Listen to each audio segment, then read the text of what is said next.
Pension రావడం లేదమ్మా, ఎవరు పట్టించుకోవడం లేదమ్మా, ముసలాయనకు 2 కళ్లు లేవు, ఎలా బతకాలి? షర్మిల దగ్గర వృద్ధ మహిళ ఆవేదన ఇది. అర్హులైన వారికి కూడా పింఛన్ రాకపోవడం దారుణమని షర్మిల అన్నారు.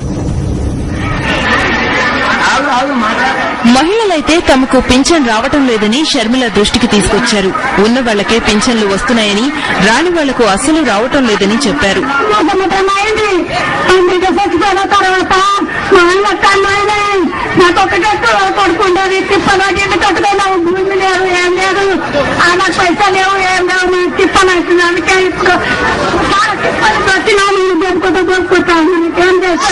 ఎవరు చేస్తారో అంత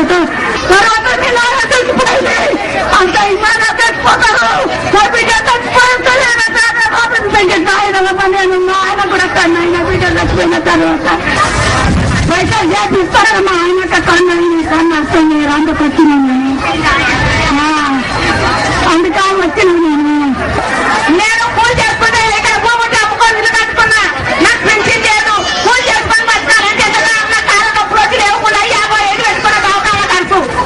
నేను ఇప్పుడు చూడలేదు. ఇప్పుడు ఎందుకు ఇంటికి అంటున్నా? నేను నాకు 50 ఏళ్ళ సార్ నేను ఇంటికి అంటున్నా అంటే ఈ కాపాల కంటే అడుగు చుట్టాల గౌరవానికి పింఛన్ వస్తావు. నాకు రాదా పింఛన్? మాది ఎందుకులా? నీ భర్తకు కళ్ళు లేవు, పెన్షన్ రాదు. పెన్షన్ రాదు. పింఛన్లు సరిగ్గా రాకపోవడంపై షర్మిల ఆవేదన వ్యక్తం చేశారు. ముస్లింలకు 4% రిజర్వేషన్ ఇచ్చిన ఘనత వైఎస్ఆర్దేనన్నారు షర్మిల. రాజశేఖర రెడ్డి గారు పట్టుబట్టి 4% ఇవ్వాల్సింది అని ముస్లింస్కి 4% రిజర్వేషన్ మీ చదువుల్లో అయితేనేవి, ఉద్యోగాల్లో అయితేనేవి కల్పించిన దేశమంతటికి ఏకైక వ్యక్తి రాజశేఖర రెడ్డి గారు. ఆరోగ్యశ్రీ కార్డు ఈ ప్రభుత్వంలో పనికి రాకుండా పోయిందన్నారు. కుమ్మక్కు పార్టీలకు బుద్ధి చెప్పి జగనన్నను ఆశీర్వదించిన రోజున రాజన్న రాజ్యం వస్తుందన్నారు షర్మిల.